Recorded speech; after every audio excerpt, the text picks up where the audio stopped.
Bom dia! Louvado seja Deus por mais esse dia e muito obrigado pela sua companhia. Hoje é sábado, dia 1º de dezembro de 2018. Eu sou Ney Santos e é com muita alegria que eu trago para você a nossa palavra de hoje. Antes de tudo, eu já peço para você me ajudar apertando o like, aperta aí o joinha, inscreva-se no canal, ativa o sininho para você receber as notificações, deixa um comentário e compartilha o link desse vídeo com o máximo de pessoas que você puder, tá bom? Que Deus te abençoe e te pague. Eu quero refletir com você agora na palavra de Deus que está no livro de Provérbios, capítulo 3, versículos de 1 a 4. Meu filho, não se esqueça da minha lei, mas guarde no coração os meus mandamentos, pois eles prolongarão a sua vida por muitos anos e lhe darão prosperidade e paz. Que o amor e a fidelidade jamais o abandonem. Prenda-os ao redor do seu pescoço. Escreva-os na tábua do seu coração. Então, você terá o favor de Deus e dos homens, e boa reputação.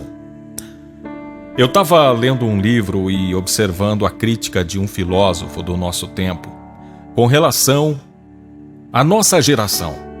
E ele fala que nós vivemos um tempo de uma geração que ostenta um conhecimento que não tem. E eu quero arriscar liberar uma frase aqui para você gravar. Vivemos um tempo de jovens presunçosos e arrogantes que, pensando ser sábios, são mais tolos que os tolos. Eu quero explicar. Nós vivemos um tempo em que alguns meninos, e essa expressão meninos serve para todos os novatos e novatas no aprendizado.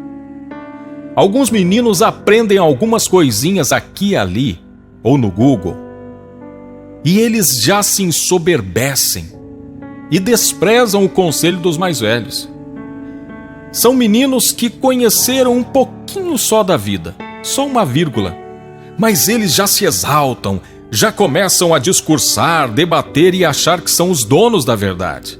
Pode reparar, você vê meninos discutindo com velhos, com pessoas aí com mais de 70 anos de idade, 60 anos, gente que tem história, gente que viu a vida acontecer na realidade, não na teoria, gente que experimentou a prática. Quando a gente fala com pessoas de 60, 70, 80, 90 anos de idade, nós não estamos falando de pessoas que conhecem a vida na teoria, que ouviu dizer, que leu num livro. Não, nós estamos falando com pessoas que experimentaram. Então essas pessoas são dignas da nossa atenção e de todo o nosso respeito. É bem verdade que no que se diz respeito às vezes à tecnologia, os mais novos hoje aprendem com mais facilidade, especialmente porque fazem parte da geração tecnológica que nós vivemos. Então os mais velhos, esses, a gente tem que ter paciência com eles porque tudo é muito novo para eles. Todo mundo nasceu num mundo onde tudo era praticamente manual, não existia computador. Então, essas pessoas já na idade avançada têm dificuldade de lidar com isso. Então, nessa área, pode ser que os jovens, eles entendem muito mais do que os mais velhos. Agora, no que se diz respeito à vida, no que se diz respeito ao conhecimento, à sabedoria, nós precisamos muito parar para ouvir os mais velhos. Mas nós estamos vivendo um tempo de uma geração que não quer parar para ouvir as pessoas. Eles vão ali no Google, vão na internet, aprendem alguma coisinha e já começam a se sentir muito mais sabichões do que qualquer outra pessoa. E aí a arrogância os impede de aprender um pouco mais, para então ter consistência, para que então eles possam ter algo a apresentar. E é por isso que eu disse essa frase. Vivemos um tempo de jovens presunçosos e arrogantes que, pensando ser sábios, são mais tolos que os tolos.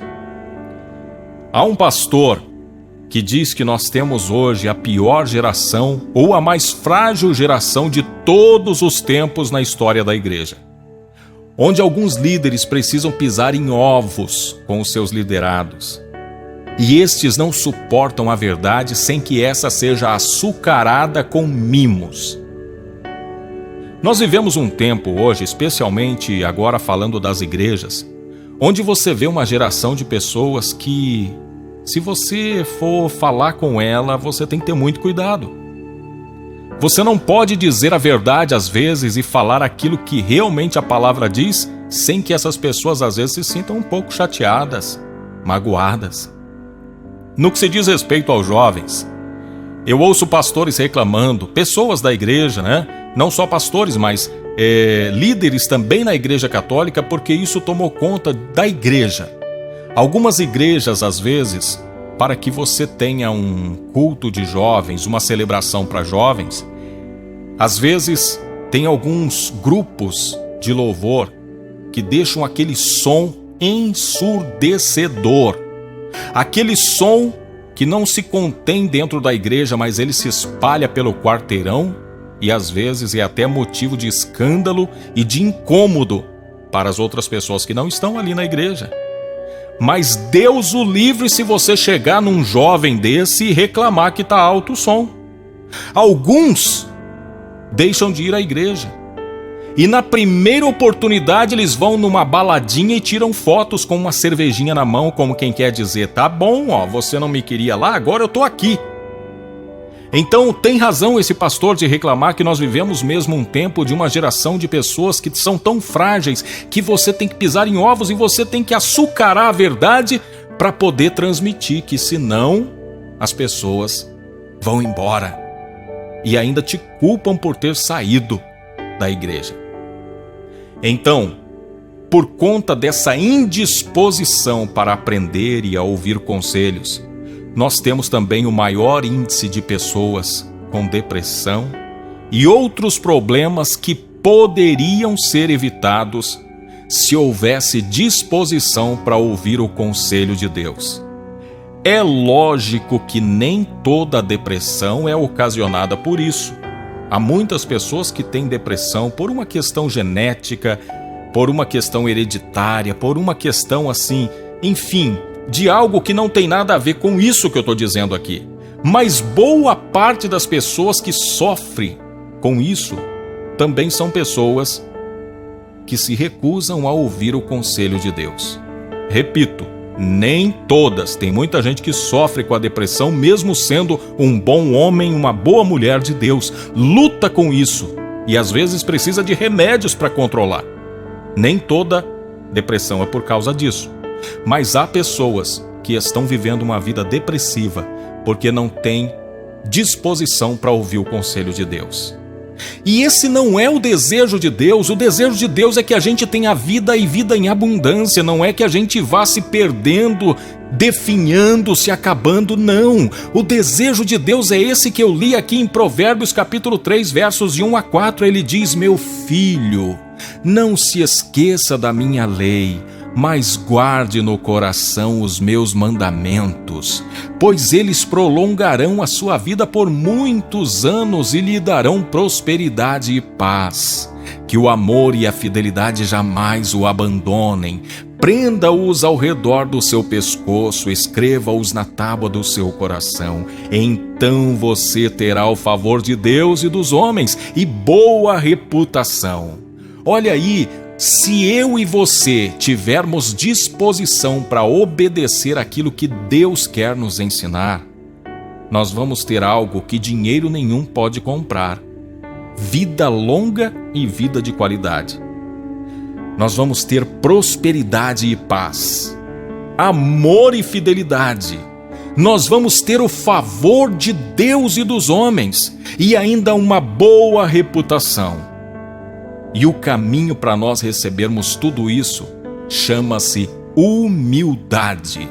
É nós nos recolhermos à nossa insignificância diante desse Deus e dizer: Senhor, tem misericórdia de nós, perdoa os nossos pecados e ajuda-nos a obedecer à Tua vontade. E nós vamos fazer isso agora por meio da oração.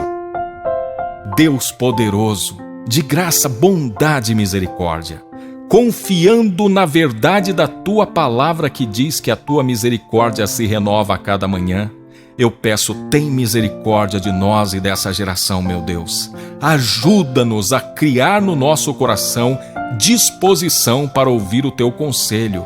E não apenas o Teu conselho, mas o conselho dos sábios que já viveram mais do que nós, homens e mulheres de idade que têm muito a nos ensinar. Ajuda-nos, ó Pai, a ter humildade para ouvi-los e também obedecer o Teu conselho. Senhor, ajuda todos nós a andar no caminho da verdade, aonde o Senhor possa nos guiar, nos direcionar. Senhor, eu te peço, faça isso no nome poderoso e santo de Jesus Cristo. Amém. Deixa um like já no vídeo, aperta o joinha, inscreva-se no canal, ativa as notificações no sininho, compartilhe esse vídeo com mais pessoas e que Deus te dê um dia abençoadíssimo. Amém.